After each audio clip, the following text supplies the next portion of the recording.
तलाव साफ करतायत आणि ते तलाव हिरवं पडलेलं आहे. आपलं काय म्हणणं आहे? असं आपण दौरा करायला आलेला आहात? नाही बघा, हे तलावाचं शुद्धीकरण खरं म्हटलं तर महानगरपालिकेची जबाबदारी आहे. समोरून पाहिलं तर ते क्लिनिंग नेहमी दिसतो आणि म्हणून मुद्दामून आज मी या पूर्ण तलावाला राऊंड मारण्यासाठी आलेलो आहे. कारण आता लवकरच या तलावाच्या सुशोभीकरणाचं काम, अनेक कामं इथं चालू होणार आहे. जवळजवळ 56 करोडच्या प्लसची कामं असतील. आणखी किती ॲड होईल ते मला माहीत नाही, परंतु एवढी कामं ही मंजूर होत आहेत आणि लगातार 1 वर्ष त्याचा पाठपुरावा केल्यानंतर आता मंजूर झालेलं आहे. आणि म्हणून मी हे पाहणी करण्यासाठी आलो होतो. इथली जी घाण पाहिली, अस्वच्छता पाहिली, खरोखरच याला जबाबदार ही महानगरपालिका आहे.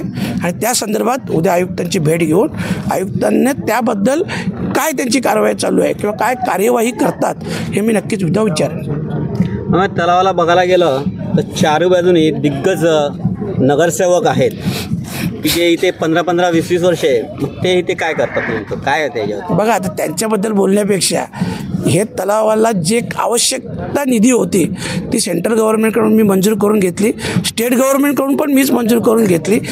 मी काम केलं आहे. बाकी मला कोणाविषयी काही बोलायचं नाही. मग इकडनं ह्या तलावाचं पाणी अख्ख्या भिवंडीत पिण्यासाठी होते, त्याच्याबद्दल काय? तेच तर मी सांगतो ना. भले ते सांगतात फिल्ट्रेशन करतो, टेस्ट केली जातो, अरे पण एवढं अस्वच्छता बघितली, आज तो एकदम निळा झालेला आहे. ही अशी परिस्थिती पाहिली तर काय, कसं काय हे करत असतील प्रोसिजर, मला काही कळत नाही. आणि म्हणून या सगळ्या प्रश्नांची उत्तरं तुमची मी उद्या देईन. आयुक्तांशी सविस्तर चर्चा करणार आहे, सगळ्या अधिकाऱ्यांनी देखील बोलणार आहे आणि त्यानंतर मी तुम्हाला त्याचं उत्तर देईन.